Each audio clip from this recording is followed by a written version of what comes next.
And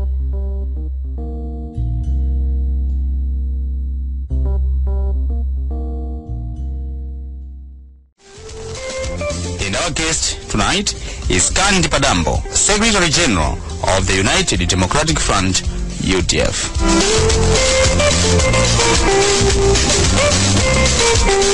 Welcome to today's edition of the program Capital Straight Talk here on Capital FM.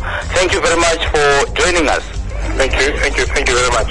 That means your party is no longer existing in Parliament, but how is it faring outside Parliament? I don't know how you can say that it's no longer existing in Parliament. Maybe you can elaborate. What do you mean by that? Do you think it is existing in Parliament? Of course. How? How does a party go to Parliament? A party goes to Parliament by contest elections. And the last election that we had in this country was in May 2014. And UDF fielded candidates in almost all constituencies and wards. And we, according to the announcement by the Malaria Reform Commission, we won 17 seats, and those MPs are still there. That much I know, but why are you pretending? Because you and I know what happened in Parliament. That's why I'm saying that your party is no longer existing in Parliament. Why are you pretending, Mr. Kandi Padambo? No, I'm not pretending. I think what I'm saying is the fact that every Malawian knows that UDF had 17 seats in Parliament, that it won through an open contest, and those MPs have not resigned from the party. If you say that I know what happened, maybe what you're talking about is the parliamentary working relationship that UDF has got with the Democratic Progressive Party. Yes, and eventually your party lost a voice in Parliament. It is no longer regarded as a political party in Parliament. Well, when you say it lost its voice, I'm sure that you are referring to the fact that we were moved from the business committee. Maybe that's what you are referring to. How do you look at that? Isn't that losing a voice in Parliament to you? Because you see, we would have said that we have lost a voice in Parliament. What we are talking about is positions in Parliament. Maybe we have lost positions in Parliament, but whether that is the same as losing voice in Parliament, I have a different view. Why saying maybe we lost a position in Parliament? Why are you not being certain? You lost a position in Parliament. Okay. It's a fact. It may be a fact, but I think it's stretching hairs and exaggerating and putting imagination to the uttermost limits to say that UDF lost its voice. Because if you listen to parliamentary proceedings day in, day out, you'll see that UDF members of Parliament do rise and speak. And they speak as members of Parliament of the United States. Let me give you an example, Mr. Secretary General of the UDF. When the President opened this for the 6th session of Parliament, leaders of political parties were asked to comment on that State of the Nation address. UDF was never accorded that opportunity. What does that mean to you? What it means to me, that according to the way that maybe the Speaker and his officials understand the rules to mean in Parliament, the UDF leader should not be accorded the opportunity to comment on the presidential speech. I'm emphasizing that according to the way the Speaker and his officials understand. Because according to the, when we had others can also understand it in a different way. Now, you are right that our President was not accorded an opportunity to comment on the presidential speech. But whether that is tantamount to UDF losing its voice in Parliament, I don't agree. I don't know. It is true that our leader was not given the opportunity to comment on the speech by the President, but it is not true to say that because of that, the UDF has lost a voice in Parliament. That's not true. So doesn't that worry you? Because previously your party was doing that. It was commenting on a number of issues in Parliament. Your leader was commenting on a number of issues in that House. Is it not something that you should be worried of? No, as a party we are not worried of that. Your voice is breaking. Does it mean that you are worried as a party? We are not worried as a party because the decision for our MPs to move to the government benches was a decision by the party. And we believe in UDF that when you make a bed, you have to lie on it. So, given that decision, and one of the consequences of that decision is that our president is not going to be accorded an opportunity to comment on matters like the presidential speech in Parliament, then we are not worried, because it's our decision, and we have not made to face the consequences. And people are saying that you are now facing the consequences because your party has now become too much reliant on the governing DPP. It can hardly do anything on its own, making it lifeless. I don't know how. I've just already told you that our members of Parliament do comment on parliamentary business time and again. Even outside Parliament, your party can hardly do anything. It can hardly hold a political rally. What we are seeing now is your president accompanying the DPP leadership in political rallies. No, what it means, Mr. Soho, is that maybe it's unfortunate that maybe you did not dispatch your reporters to some of our rallies that we had recently. Maybe I'll ask my National Publicity Secretary, but the other journalists were there. We had rallies in Machinga. We had rallies in Mangochi. We had rallies when we were campaigning for our councillor in Mangochi. And we had a meeting recently at the National Party headquarters when we called all our regional officials from the southern region. We had meetings in Lilongwe when we called all regional officials from the central region, and so on. So these are meetings that other journalists, other media houses covered, but it's unfortunate that you say that you were not invited. So I think that is proof enough to refute what you're saying. That as a party we are not going out, we are not holding rallies as UDF. We are doing that.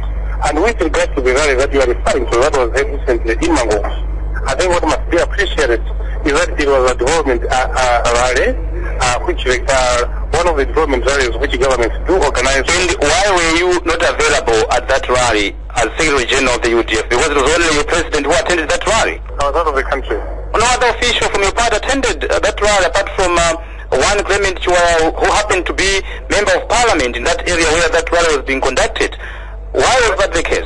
That is why I am very surprised with Capital FM, how you look at things. Because you see, when I looked at the newspapers covering that rally, there was a picture in one of the papers, a very clear picture, showing our National Organizing Secretary, Honorable Ms. Ian Patel, hugging with the Director of Women of DDP. But you and I know that Ian Patel is a Member of Parliament in Mangochi. Likewise, one Clement Chua. Should I count on her to say your party was well represented at that rally? What makes her cease to be a member of the National Executive of UDF just because she comes from Mangochi? No, but are you saying that if there's a rally in where I come from? But my interest and I appear there, and you are saying no. You come from Shell, therefore I cannot say that the Secretary General was not there. No, but I'm emphasizing on the fact that your party was poorly represented at that rally. It was only... That's how you say it? That's how you say it? I thought it was well represented because you see, I saw the... By who? Your president, Ian Patel and Clement Chua only? No, UDF is not the president. UDF is not the Secretary General. UDF are its supporters, its members on the ground. And if you ask me whether the party was presented well or not, I can tell you that the Mangochi rally, being a UDF stronghold and being a constituency of Dr. Clement Chua, who is a UDF member, UDF was well represented. By looking at the crowds that were there, I saw a sea of yellow. So I don't understand when you say that UDF was not represented. And what should people expect? Should we expect more of such political rallies between UDF and DPP? That rally in Mangochi was not, I repeat, a joint political rally between UDF and DPP. It was a government development rally that was held in Mangochi, which happens to be a UDF in a UDF constituency, and that's why our members. That's why UDF was represented in the way that it was, in the manner that it was. But your president attended that rally and he spoke in his capacity as president of the UDF. Yeah, why not? He's a cabinet minister, he's the president of the United Democratic Front, and he attends a development rally, he is there, why not? If he was accorded an opportunity to speak, I just thank those who did accord him that opportunity. But I've told you that he spoke in his capacity as president of UDF and not cabinet minister. He is the president of UDF, I'm sure you know that. So I am telling you that it was so why are you telling me that that rally was not a joint one between your party and the DPP? No, the president speaking there does not make it a joint rally. He was there. He was there in Mangochi attending a development rally. Maybe he does, and I've not seen him attend many development rallies, but he didn't hear that there's a development rally in a constituency that belongs to UDF. I thought it was very wise of him to go and attend and speak at that rally.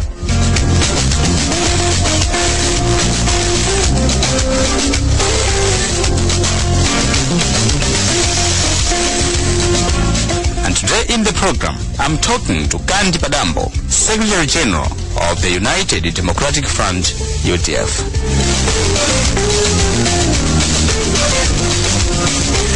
Mr. Kandi Padambo, Malawians are still wondering, and I think this is the day that they should tell them the truth.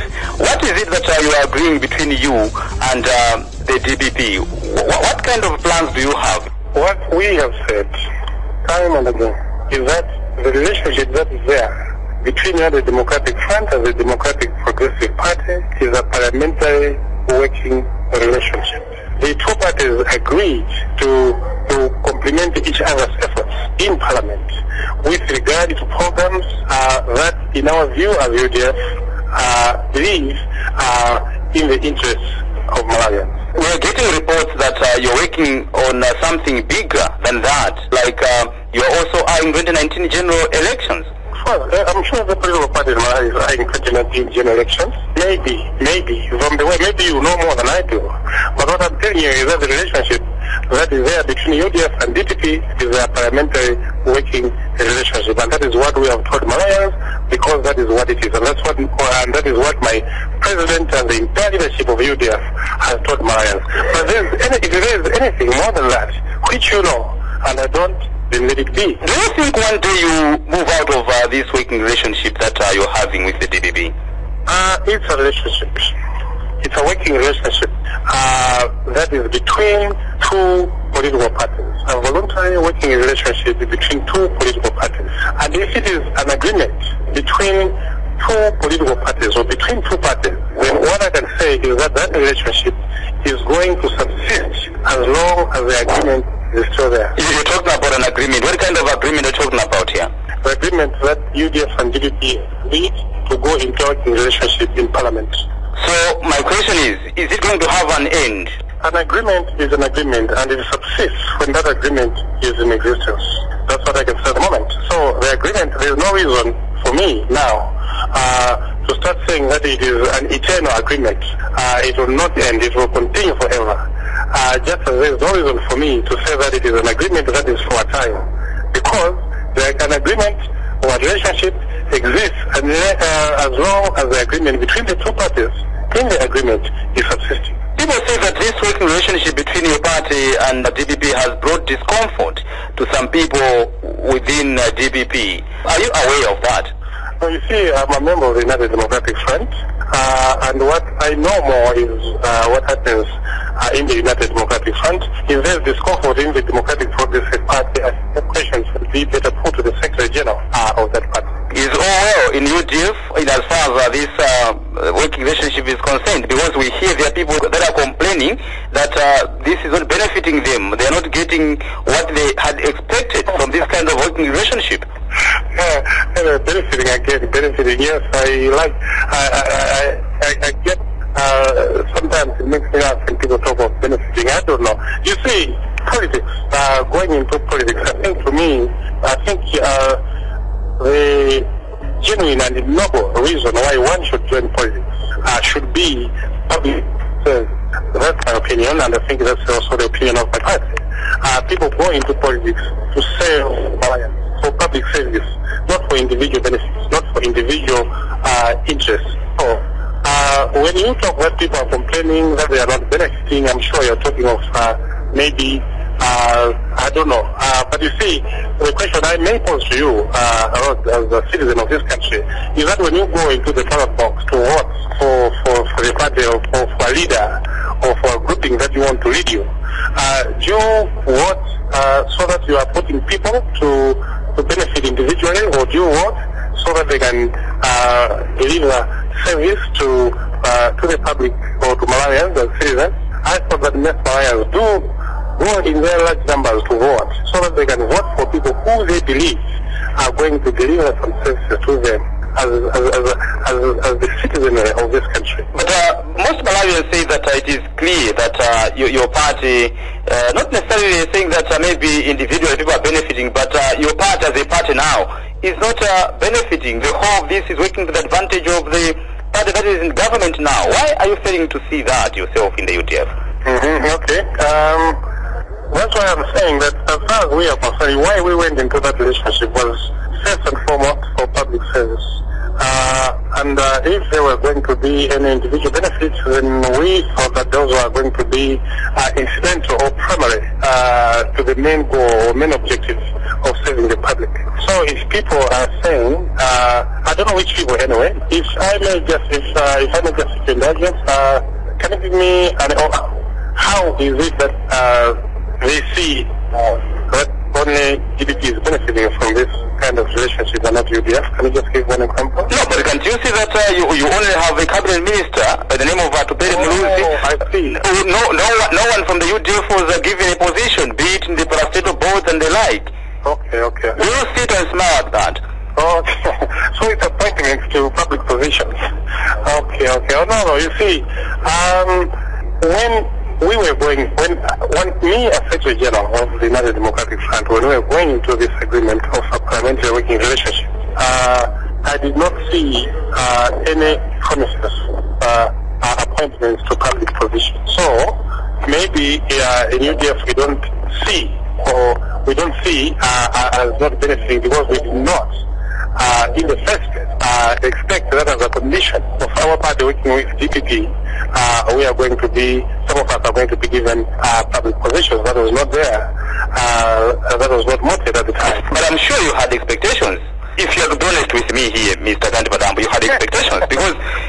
Of course, we had expectations to be in government if we had won the elections. And that is the expectation of any party that competed in the last elections. What I'm telling you, and you're saying that I'm not being honest, is that when there was this parliamentary working relationship, there wasn't such expectation.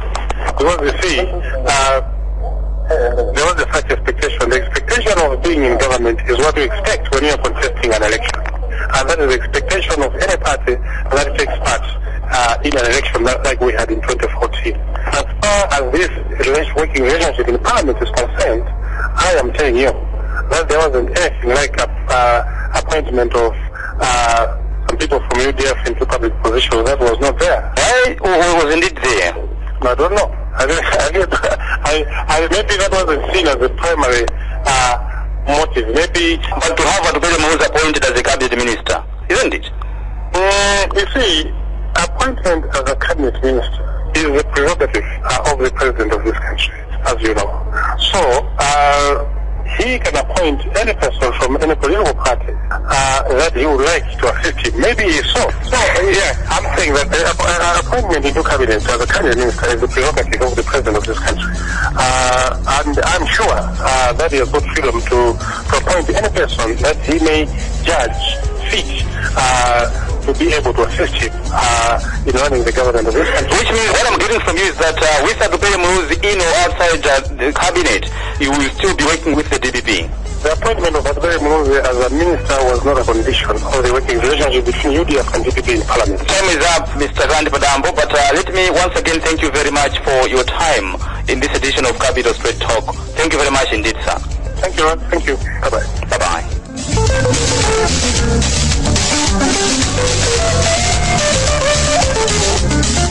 And this is how we conclude today's edition of the program, Capital Straight Talk.